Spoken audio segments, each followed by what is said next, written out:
Tonight we set out together through the book of Genesis. Ooh. I feel like I'm done. That's your introduction to Genesis. If I'm not mistaken, based on my copious research, the last time our church went through this book from start to finish was 1993. About 12 years ago, Pastor Jake taught through a big chunk of it in the middle. Tonight we're going to start again, 1 verse 1. The more we think about Genesis, the more we realize how significant it is doctrinally, historically, philosophically, and biblically. Of course, all 66 books of the Bible are significant, not making light of any other book of the Bible, but some are more consequential on the whole than others. And here's an example of what I mean. The Song of Solomon, very important book, necessary according to God's revelation, right? And we're thankful for it. We're not talking down about it. Not referenced at all in the New Testament, right? It has its place in the Old Testament and its place in our lives, but on the whole, it is less prominent than other books.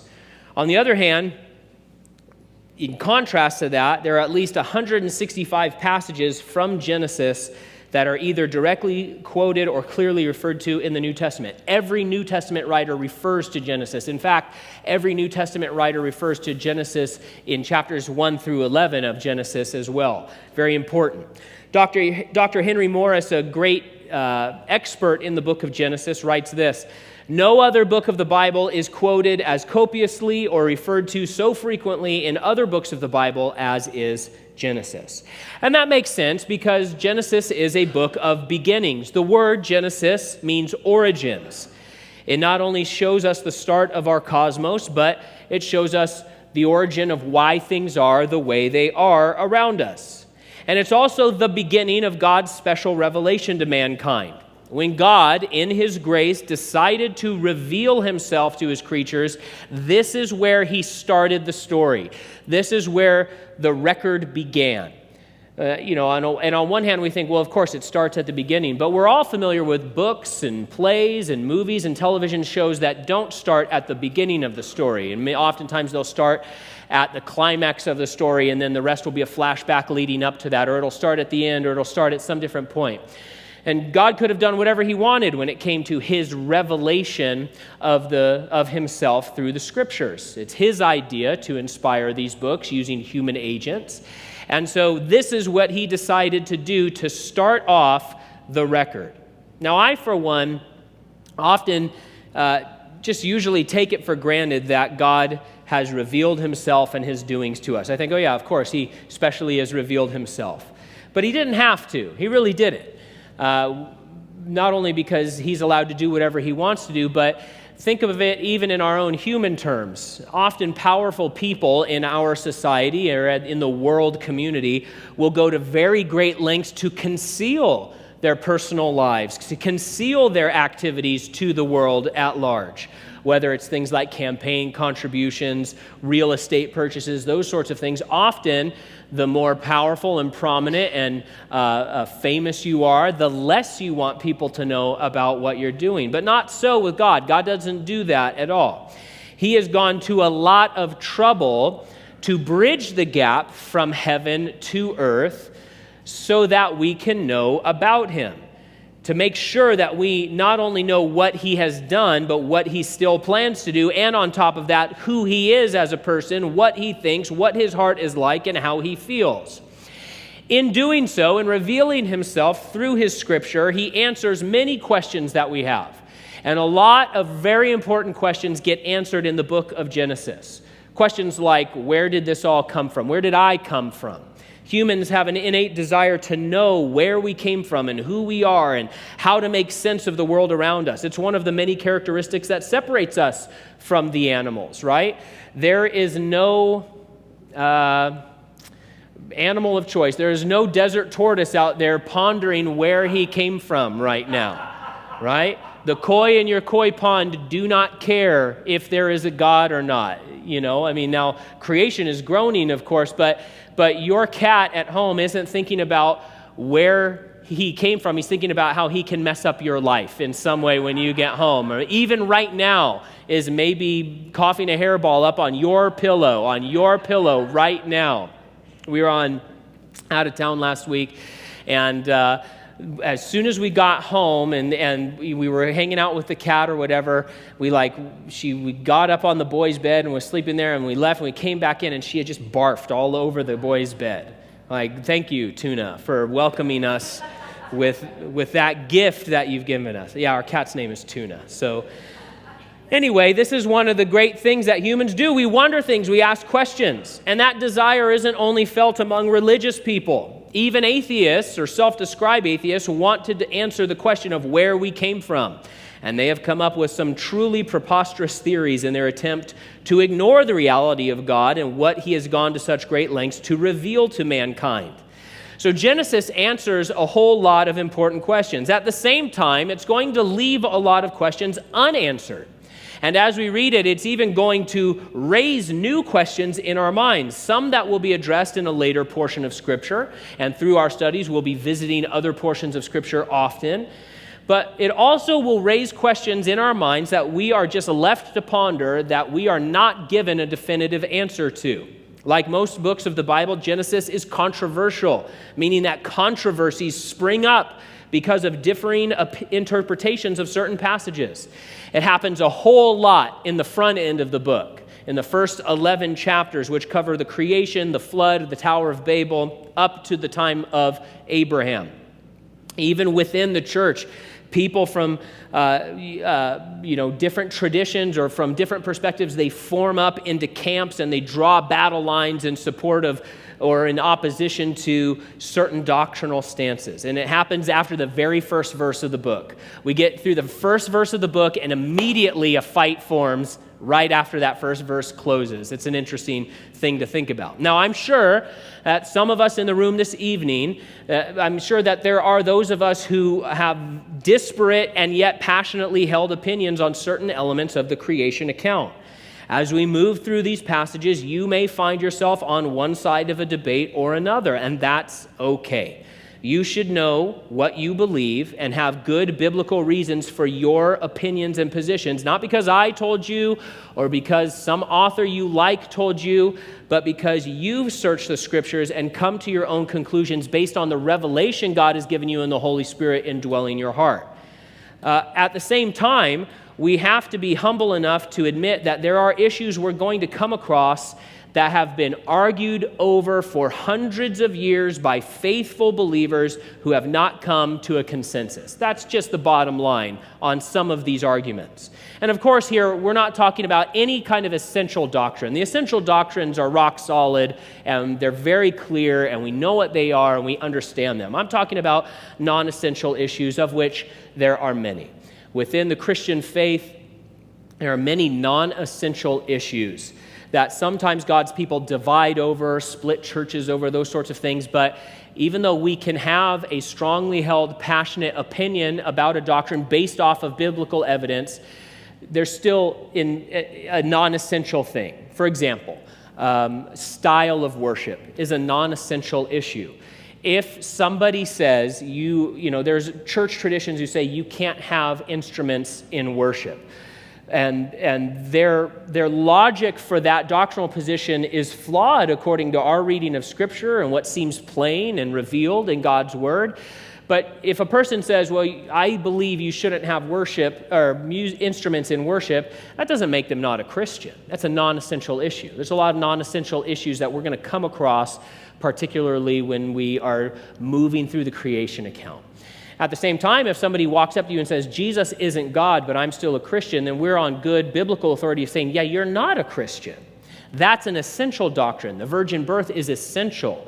Christ dying on the cross and rising again is essential. Jesus Christ's bodily return to the earth in his second coming is essential. There's not thousands of essential doctrines, but there are a significant number of them. But there's not every doctrine is essential. Now, setting out in Genesis should make us pause to consider why God gave us the Bible in the first place. If the goal was that he wanted to reveal himself to us, Why not specifically detail and answer every single question that he knew would arise? God's outside of time and space. He knows every question and objection people might have to the book of Genesis or some of these controversies, right? That's not a surprise to him. So why not just answer all of those? Well, for one thing, there simply wouldn't be space for all of that. The Apostle John, when he's writing the Gospel of John, as he closes his book, he says, when I think about it, if I would have just written down all the things Jesus did during his incarnation, during his time between his birth and his ascension, just that one person, the most important person of all of human history and all of eternal history, right? But just that one person and his relatively limited scope in the land of Judea in the first century, he said, if we just wrote down what he did on his own, the whole world wouldn't be able to contain the books. So if we turn around and then say to God, we want you to give us a complete, copious volume concerning creation that answers every objection, every question, it couldn't be done, it couldn't be read, the world wouldn't be able to house everything that God was doing. But at the same time, God's Word is not meant to be a reference book. Meaning the Bible isn't to function in our lives like a dictionary where we pull it down so that we can index through and grab an isolated piece of information when we want it and then put it back on the shelf. The Bible is God showing us who he is and drawing us to himself as a person and showing us who we are and showing us how we can commune with him and be brought into his household. It's a very personal thing. It's a living word where he wants us to understand him as a person and understand what he has said and what he has done. It's not just a simple reference text. God explains very clearly why he gave us the Bible. He gives us his word so that we can be complete people. He gave his word so that we might understand sin and understand how we can receive eternal life. We're to take God's word and live by it because we cannot live properly without it. That's what the Bible says about itself. Since all of that is true, we can be sure that what God has recorded is sufficient. Using a current term, we don't need a Snyder cut of the Bible, right? So what happened? If you are DC fans, we'll pray for you after service, but if you follow this, if you don't know what I'm talking about, I'll try my best to explain it. So they made a movie that nobody liked, right? Was it Justice League, I guess? I haven't watched any of the DC movies, I'm sorry. So this director, Zack Snyder, was making this movie, The Justice League. Then he had to drop out. Then another director came in and finished it up, but everybody hated it because it was a bad movie. So then for years, there was this internet campaign that, well, if Zack Snyder's version of the movie would have come out, then it would have been great, and all these questions would have been answered, and it would have satisfied everything we wanted. And so for years, this online campaign mounted towards the studio, release the Snyder Cut. And they finally did. They spent like another, who knows how many millions of dollars to redo a bad movie that people didn't like and then release it. And it's like, 40 hours long or so. I think it's like 4 hours long. And so release the Snyder Cut. We don't need a Snyder Cut of the Bible to get, more answers than we have. The Lord has given us everything that we need. But now, since we read God's word for life, the question is, okay, well then how should I read this book, Genesis? Because there are various types of literature in the Bible. There's history, prophecy, poetry, right? There's visions, there's parables, there's all sorts of styles of literature in the Bible. What about this book? Some say it is a mythology, at least the first 11 chapters. Some say it is an accurate literal history. Others say much of it is figurative. Some say it's neither literal nor figurative, but analogical. How we read a book makes a big difference to what we understand about what we're reading, right? If you're reading the Sunday comics, it's a lot different than the front page of the newspaper. If you're reading an opinion piece, hopefully it's a lot different than a factual piece of reporting. I know that's all getting blurred together in this day and age, but we understand that. Now, here at Calvary, we read the Bible literally. I'm guessing that just about everybody here knows that and signs on with it. But it's important that we remind ourselves of our method of interpretation, especially in a book like this one, which is the site of so many theological disagreements. There may be things that we can't fully comprehend about God's word and about this book, for example, like an eternal, self-existent God, we can't actually comprehend that. If we actually try to stretch our brains to the limit of what that means, we just can't do it. It's so far outside of our understanding. We accept it on faith because God says that it is true. But even if there are certain things that we cannot fully comprehend or fully wrap our minds around, we come to Scripture here at Calvary assuming that what we're reading is meant to be taken in its plain, literal sense, unless we have a compelling textual or contextual reason not to. Here's one helpful explanation of what is referred to as the literal method of biblical interpretation that we ascribe to. It says, to interpret literally means nothing more or less than to interpret in terms of normal, usual designation. When the text alters its designation, like when we see a vision or parable or clear analogy, the interpreter, us, immediately shifts our method of interpreting. So sometimes people in other traditions will say, they'll laugh when you say we read the Bible literally. Oh, really? Oh, really? And it'll say, for example, in the book of the Revelation, we saw in this last week, a dragon before the woman clothed with the sun, and he was going to devour her baby. Oh, that literally happened? Well, no, that's not what we're saying, because it's clear that that was a vision, that is a symbol symbolizing some truth. It's clearly depicted. We understand that. But when the Bible says a great whale swallowed Jonah, and we're not given any indication that the Bible is giving us this image in a figurative way or in the sense of a parable or a dream or anything like that. And then we say, yeah, a great fish swallowed Jonah. Because that's how language works. Because it's plain and it's simple. And if we can't count on the plain understanding of language, then what's the point of reading the Bible at all? Because if each and every one of us have our own interpretation of what this symbolizes or what we think this figure means, or it could mean this or it could mean that, not only is that going to change person to person, it's going to change culture to culture, generation to generation. And in that case, the God, who's clearly the best communicator of all, right? He's completely failed to communicate anything definitive to us. So we read the Bible plainly and literally. After all, the whole point is that God is communicating with mankind so that we will learn and understand, not perfectly, but effectively. It helps to remember that this book isn't written only to us. It was written to an original audience, and then every generation in between that original audience and us in all places all over the world. And God meant it to be understood by each and every hearer of his word from the original audience all the way till this point tonight. The first group to hear this wonderful book were the children of Israel, who had been rescued from slavery in Egypt and were headed through the wilderness to the promised land. Jesus Christ verifies that Moses was the author of this book multiple times in the Bible. If you're reading a commentary, if you're hearing a Bible study, or if you're looking at some resource talking about Genesis, and it says, traditionally Moses wrote this, but clearly he didn't. I'm not saying you should throw it away right away, but what they're saying is we know better than what Jesus said. Jesus, after all, was a backwoods hick from Nazareth who didn't know higher criticism because I went to college, right? That's effectively what they're saying. Jesus said Moses wrote the first 5 books of the Bible.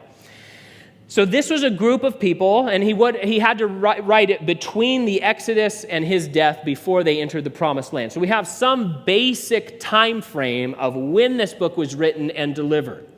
And this group that first heard the book of Genesis was a group of people who were being made into a nation for the first time. It was a group who was having truth and morality and a worldview codified for them. This book, along with Moses' other 4 that follow it, it was their founding document, the law of Moses. Everything was going to be built upon what is revealed here. This was divine revelation that not only answered the great cosmic questions of who we are and where do we come from, does God exist, what is the meaning of life, but then on top of that, it was the foundation for their society and their families and their whole future. Do we think that maybe God went to pains to make sure they understood what he was trying to say to them? I do. And so we know that through this book, God has every intention of revealing himself and explaining life to us. In that perfect effort, that perfect plan, how does he start? Genesis 1, verse 1, in the beginning, God created the heavens and the earth. Now the earth was formless and empty. Darkness covered the surface of the watery depths, and the Spirit of God was hovering over the surface of the waters. One of the most remarkable things about the opening of this book is that it does not seek in any way to prove the existence of God, not even a little bit. It doesn't say, now let me, okay, hang on, I know what you're thinking, let me explain who God is. It doesn't do that at all. God is assumed from the very beginning. In our English text, it's the fourth word in the Hebrew text, there's just like 2 words, right? And from the beginning, God is assumed. As far as Moses is concerned, God is so real and so present that there's no need to even discuss his backstory. We don't need to see Batman's backstory one more time. We've seen it so many times. We get it. We know. The pearls go flying. He's a little boy, he's crying. We know. Please, Hollywood studios, stop giving us Spider-Man's backstory and Batman's backstory. We don't need to see it anymore. Right? But so we feel that way about a dumb character like Batman. And Moses comes along and says, yeah, I don't even need to give you the backstory on God because God is so real and so present and so obvious in this universe that I don't need to make an effort to explain him to you. It reminds us of that time when Moses first talked with God in the book of Exodus. He says, what does he say to God in the burning bush? He says, I'm going to have to answer some questions about you, not from me, but my countrymen are going to say, what God? Who God? Who are you talking about? What should I answer them? And God said, here's your answer to all of those questions. I am who I am, right? He doesn't give any backstory. He doesn't give any arguments. He doesn't give any kind of that kind of thing. He says, I am. And you can either believe that or not, but it doesn't make it true one way or another. The evidence he gives Moses is not whether God exists. He says, well, how will they know that you've sent me? And he says, well, here's what you're going to do. You're going to throw your staff down, and then they'll know that you're my servant. But when he says, what about you? And he says, I am. God is constant. In the beginning of what? Not the beginning of God. He has no start, no cause. He is eternal, self-existent. He is outside of what we know to be time and space and matter. All that was created by him, and he made the heavens and the earth, what we call the universe, including all of the elements and the atoms and the energy and the forces like gravity. He made it all from nothing, from the word of his mouth. He spoke and it was done. And so we see that this book is a record of the beginning of our universe and God's dealings in it. In its simplicity, verse 1 reveals some dramatic things about this God. First, that he transcends everything. Second, that he is more powerful than we could ever hope to imagine or fathom. Third, that he has the ability to choose and plan and make determinations. He's not a blind force like gravity. He is a thoughtful person.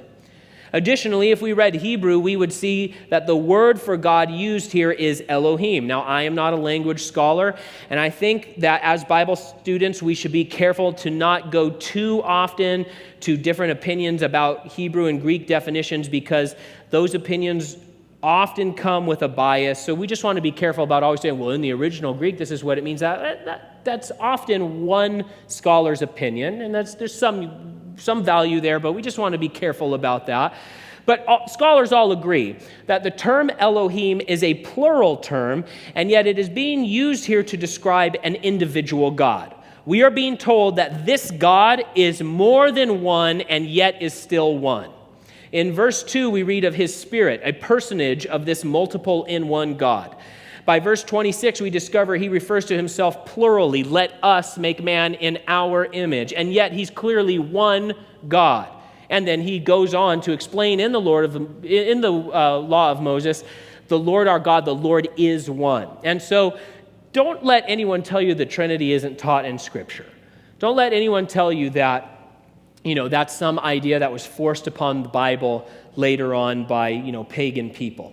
Now, when we move from verse 1 to verse 2, a problem presents itself and must be dealt with. How can God create the heavens and the earth, and yet we see that right away it is described as formless and empty, or maybe your translation says void. And if it is formless, how then is there a deep? Why does it seem so chaotic? Why does it seem so messed up? There are a variety of interpretations about what is going on here, and this is where a fight breaks out immediately. One of them is called the gap theory. It's a camp some Christians are in. That's okay. By the way, this is different than what is known as theistic evolution, or what you might hear is called the day-age theory. We'll get into those in future studies. But the gap theory suggests that there is a significant gap of what we would call time between verses 1 and 2. The thinking is that God made a perfect universe in verse 1. And that universe was populated and governed by the angelic beings, not by human beings. And some would go as far as to say that Lucifer was the king of the earth. And that in that gap of time between verses 1 and 2, Lucifer rebelled against God, became the devil, took a third of the angels with him, and then that prompted God's judgment over that perfect creation and rendered the perfect universe from verse 1 formless and void in verse 2, kind of smashed by God's wrath. That's the idea. And then after an unknown length of time, verse 2 picks up with a reforming of creation, which would ultimately include human beings.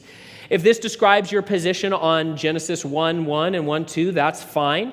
The gap theory doesn't track for me. I want to be honest. I'm up here talking. I'm not a gap theorist. That's okay. Not only because it relies so much on silence and speculation. There's no biblical evidence for that. It's all evidence from silence. But it also demands that there be death before sin when you get into it. And some of it is trying to account for what we see as geological ages in the earth. And we'll deal with all of that in coming studies. But the problem for me with the gap theory is that Paul says in Romans 5 that death came as a result of Adam's sin, not as a result of Satan's sin.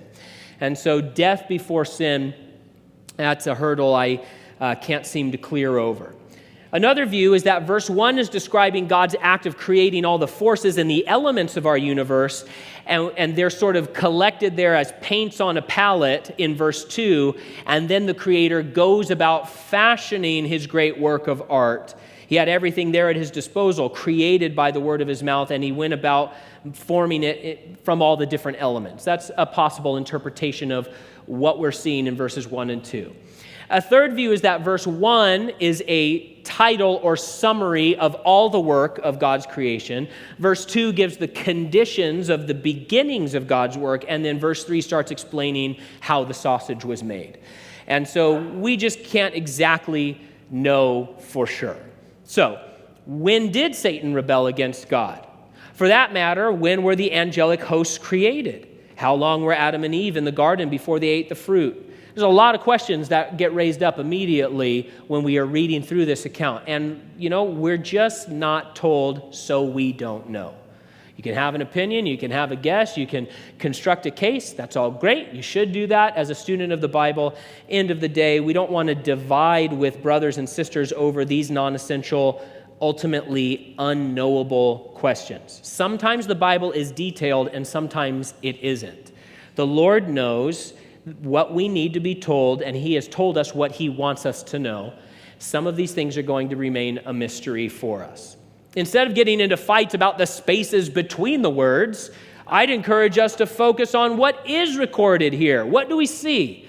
We're seeing a transcendent God who somehow brings himself into his creation. He involves himself. The Spirit of God was hovering over the surface of the waters. He injected himself into his creation. Now, what does it mean that the Spirit was hovering over the waters?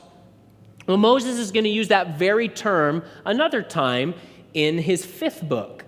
And when he uses it, he's once again describing God. In Deuteronomy chapter 32, in this amazing Song of Moses, The lawgiver is talking about God's greatness and his incredible work, and how even though the people had not been faithful to him, he was going to be faithful to them because of his tender love. And then he says this in verse 11, Deuteronomy 32:11, he, God, watches over his nest like an eagle and hovers over his young. He spreads his wings and catches him and carries him on his feathers. That's the heart of our Creator. That's the kind of God we're talking about. Why did he make this universe? He doesn't need it to give him some kind of power. He doesn't need us to give him glory. We do give him glory, but he doesn't need. We add nothing to God. We add nothing to his greatness, nothing to his glory. Even if we, use our whole lives to glorify God and we're burned at the stake for the cause of Christ, we add nothing to God, right? He doesn't need us. We don't have to validate his power. He didn't lack attention. He created the universe out of the awesome goodness of his will so that he might pour out his extravagant love on his creation. From the very first moment of cosmological history, he was affectionately tending his universe like a mother eagle taking care of her young. There are a lot of questions that we have about the mechanics of this creation. That's fine. But remember that God's intention in recording this for us is to reveal himself to us.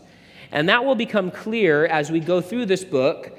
And what else will become clear is that this God, so full of power and might, delights in his creation. He has good intentions for it. He loves light, and he loves order, and he loves growth and beauty. He likes to build things, and he likes to develop things, and he likes to further things. And we'll find he likes to do so with us. He wants to include us, a special creation, human beings. He wants to include us in that work that he started so long ago.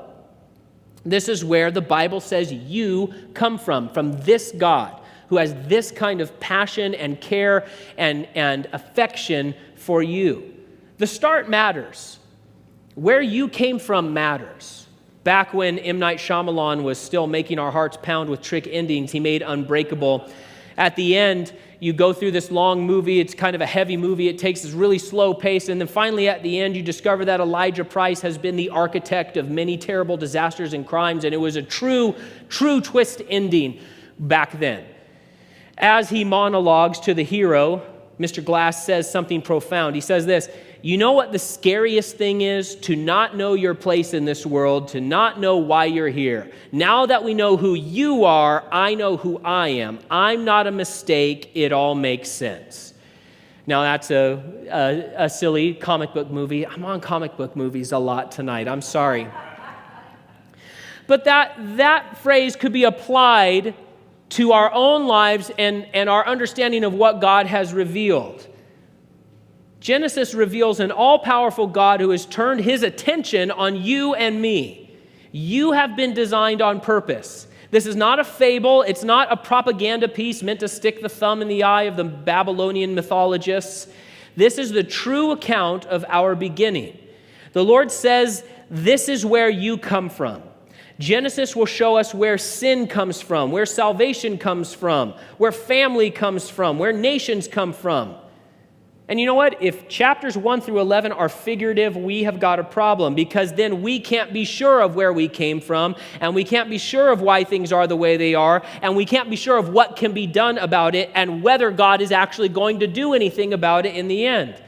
The original audience, the children of Israel, if this was all just a figure, the creation account, they wouldn't have known if God was really on the level about his directions and his promises to them. If the Garden of Eden isn't literal, maybe the New Jerusalem isn't literal either. Who's to say? And so there's a lot of serious implications to consider how we're interpreting what we're reading.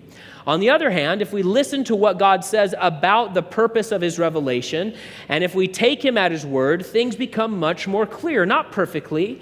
Right now we see through a glass darkly, but in this book, God pulls back the curtain so that we can see what he's done and what kind of creator he is. One of unlimited power, but also unlimited tenderness. He's a God who's all about filling our universe with his goodness, filling our lives with his goodness, giving us a revelation of himself, inviting us to come and see who he is. so that we, like the original audience, would learn what this God is capable of and how great his care is for us and how much we can trust him and follow his leading. After all, the God who brought continents out of the ocean depths could certainly deal with a little Jordan River that was dividing them from the promised land on their walk to Canaan. Now take what we've seen about the Lord and think about your own life for a minute. After all, God makes us his new creation in Christ, we're told in the New Testament. Some see verse 2 as describing an uninhabited world. That it says, well, nothing was ruined in verse 2. It was just that the world was uninhabited, unpopulated. And the truth is, the word void, according to many scholars, could also be rendered as empty or unfilled. In that case, we can see that God's desire is to take your life and not leave you empty or unfilled. He wants to fill you up and fashion you into a stunning masterpiece of his craftsmanship. He wants to create in you a magnificent testimony of his grace. His Holy Spirit is here even now, moving in our midst to accomplish that work as you follow after him. Others see verse 2 as describing that ruined perfect world because of the fall of Satan. Okay, how might that apply? If that's you tonight, that's fine. In that case, it's as if your life has been crushed by the terrible result of rebellion against God. Maybe tonight you feel like you've wrecked your life because of sin and don't know where to go from here. Maybe you have wrecked your life because of sin. But take heart. Look what God can do even in a situation like that. He is the Redeemer. He is the rescuer. He brings beauty from ashes. His Spirit has not abandoned you. He's still hovering above you like a mother eagle. His intentions for you are still wonderful and good. He can make right what you've ruined. A major point of God's revelation in this book is that he does these things on purpose. His creation was on purpose. You were made on purpose for his purpose. The question is, are you allowing him to form you and fill you and direct your life? Can we honestly say that the Spirit of God is active in our lives? That we submit to him like a baby eagle, depending on its mother, learning to become full-fledged? That's a question each of us should face tonight. God is not done with his work, not by a long shot. Discover what that work is by taking in his word and letting it be the lamp to your feet. Be a recipient and a participant in his work and allow him to do what he's wanted to do all along in your life, not resisting him, but responding to his call and his movement in your life.